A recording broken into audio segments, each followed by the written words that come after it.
মাননীয় বিষয়ক মণ্ডলী, সম্মানীয় অধ্যাপকবৃন্দ, সকলে আমার সশ্রদ্ধ প্রণাম সকলকে। আজ আমি কথা বলতে চাই জাতীয় শিক্ষানীতি 2020 অর্থাৎ এনইপি, ন্যাশনাল এডুকেশন পলিসি, এবং কিভাবে আমরা যুব সমাজ এই নীতির মাধ্যমে বিকশিত ভারত অর্থাৎ উন্নত ভারত গড়ে তুলতে পারি সে বিষয়ে। যুব সমাজের কথা বলতে গিয়ে সবার আগে আমার মনে পড়ে যায় ভারত পরিব্রাজক স্বামী বিবেকানন্দের কথা। তিনি বলেছিলেন, আমাদের এমন যুবক চাই যাদের পেশি লোহার মতো শক্ত, মেরুদণ্ড সোজা এবং মন দৃঢ়। এই কথার অর্থ শুধু শারীরিক শক্তি নয়, বরং মানসিক দৃঢ়তা, নৈতিকতা এবং আত্মবিশ্বাস। আমার মনে হয় আজকের জাতীয় শিক্ষানীতি 2020 ঠিক এই ধরনের যুবক যুবতী গড়ে তোলার এক গুরুত্বপূর্ণ হাতিয়ার। কথা শুরু করার আগে আমি একটি ছোট্ট অভিজ্ঞতার কথা বলতে চাই।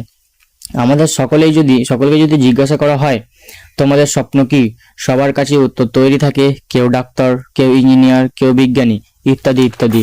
কিন্তু কেউ এটা বলে না আমি মানুষের মতো মানুষ হতে চাই। অর্থাৎ আমরা পেশার স্বপ্ন দেখি, ডাক্তার, ইঞ্জিনিয়ার, বিজ্ঞানী হওয়ার স্বপ্ন, কিন্তু ভুলে যাই পেশা যাই হোক না কেন তার আগে দরকার মানুষ হওয়া, মানুষের মতো মানুষ হওয়া। এবং আমার দৃঢ় বিশ্বাস জাতীয় শিক্ষানীতি 2020 আমাদের ঠিক এই কথাটি দেখাতে চাই। শুধু আমরা কি হব তাই নয়, আমরা কেমন মানুষ হব সেটাও। এনইপি 2020 কি এবং কেন গুরুত্বপূর্ণ? জাতীয় শিক্ষানীতি 2020 হলো 1986 সালের পর ভারতের শিক্ষা ব্যবস্থার সবচেয়ে বড় পরিবর্তন। দীর্ঘ 34 বছর পর এসে আমাদের শিক্ষার ভাবনার নতুন দৃষ্টিভঙ্গি যোগ হয়েছে। এই নীতির মূল উদ্দেশ্য হলো শিক্ষাকে কেবল পরীক্ষা নির্ভর ও মুখস্থ বিদ্যার মধ্যে আটকে না রেখে ছাত্রছাত্রীদের চিন্তা করতে শেখানো, প্রশ্ন করতে শেখানো এবং বাস্তব জীবনের জন্য প্রস্তুত করা। এই প্রসঙ্গে কবিগুরু রবীন্দ্রনাথ ঠাকুরের কথা মনে পড়ে। তিনি বলেছিলেন, শিক্ষার কোনো শেষ নেই, জীবনভর শেখা চলে। এনইপি 2020 এই দর্শনকেই সামনে নিয়ে এসেছে। শিক্ষা মানে শুধু ক্লাসরুম আর বই নয়, বরং জীবনের প্রতিটি অভিজ্ঞতাই শিক্ষার অংশ। এনইপি 2020 এর প্রধান বৈশিষ্ট্য। এখন আমি সংক্ষেপে নিপ 2020 কয়েকটি গুরুত্বপূর্ণ বৈশিষ্ট্যের কথা বলবো। প্রথমত, 5+3+3+4 শিক্ষা কাঠামো আগে যেখানে ছিল 10+2 ব্যবস্থা।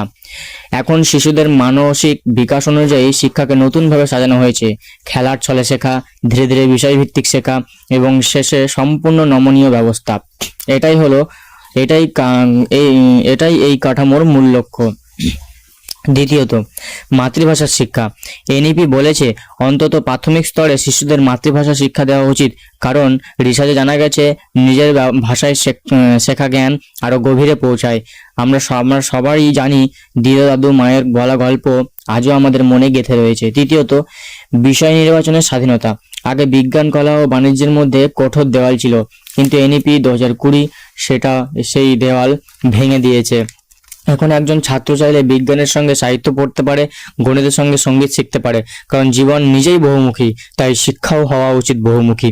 চতুর্থ, মাল্টিপল এন্ট্রি এক্সিট সিস্টেম। পড়াশোনা জেলের মতো নয়।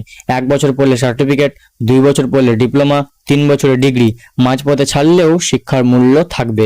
পঞ্চমত, পরীক্ষার চাপ কমানো ও দক্ষতা ভিত্তিক শিক্ষা। বোর্ড পরীক্ষা বছরে 2 বার দেওয়ার সুযোগ। প্রজেক্ট, প্রেজেন্টেশন, খেলাধুলা, শিল্পকলার মূল্যায়ন এবং ছোট থেকেই ভোকেশনাল ট্রেনিং, এই সবকিছু শিক্ষাকে আরো মানবিক করে তুলেছে। কিন্তু বাস্তবে কি হচ্ছে? এখন আসে সবচেয়ে গুরুত্বপূর্ণ প্রশ্ন। নীতির কাগজে সবকিছু সুন্দরভাবে লেখা আছে, কিন্তু বাস্তবে আমরা কতটা তা দেখতে পাচ্ছি?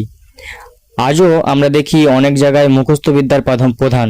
অনেক স্কুলে এখনো পর্যন্ত পরিকাঠামো নেই, প্রশিক্ষিত শিক্ষক নেই, মাতৃভাষার পর্যাপ্ত বই নেই। তাই আমি বিনয়ের সঙ্গে প্রশ্ন করি, জাতীয় শিক্ষানীতি 2020 কি সত্যিই আমাদের শ্রেণীকক্ষে পৌঁছেছে? এর অর্থ এই নয় যে এই নীতি ব্যর্থ, বরং এর অর্থ হলো এই নীতিকে বাস্তবায়নের জন্য আমাদের আরো সচেতন ও সক্রিয় হতে হবে। বিকশিত ভারত গঠনে যুব সমাজের ভূমিকা। বিকশিত ভারত গড়ার প্রশ্নে সবচেয়ে বড় ভূমিকা আমাদের যুব সমাজের, কারণ আমরা শুধু এই নীতির সুবিধাভোগী নই, আমরা এর বাস্তব রূপকার। আমরা যদি ডিগ্রির পাশাপাশি দক্ষতা অর্জন করি, যদি আমাদের শেখা বিদ্যা সমাজে ফিরিয়ে দিই, যদি আমরা আমাদের ভাষা ও সংস্কৃতিকে সম্মান করি এবং যদি আমরা নতুন চিন্তা, গবেষণা ও উদ্ভাবনে এগিয়ে আসি, তাহলে বিকশিত ভারত সম্ভব। আমার বিশ্বাস 2047 সালে স্বাধীনতার 100 বছরে এই প্রজন্মই গর্ব করে বলতে পারবে, আমরা উন্নত ভারত গড়েছি। সর্বশেষে আমি এই কথা বলতে চাই, জাতীয় শিক্ষানীতি 2020 শুধু একটি নীতি নয়, এটি একটি সুযোগ। এই সুযোগকে কাজে লাগিয়ে আমরা যদি শুধু চাকরির জন্য না পড়ে দেশ গঠনের জন্য পড়ি, তাহলে ভবিষ্যৎ ভারত হবে সত্যিই উন্নত। কারণ বিকশিত ভারত গড়ে উঠবে সার্টিফিকেট দিয়ে নয়, বরং সচেতন, দক্ষ ও মানুষের মতো মানুষ, যুব সমাজ দিয়ে। তাই স্বামী বিবেকানন্দের বিখ্যাত শ্লোক দিয়ে আমি শেষ করছি, ওঠো, জাগো এবং লক্ষ্যে না পৌঁছানো পর্যন্ত থেমো না। জয় হিন্দ।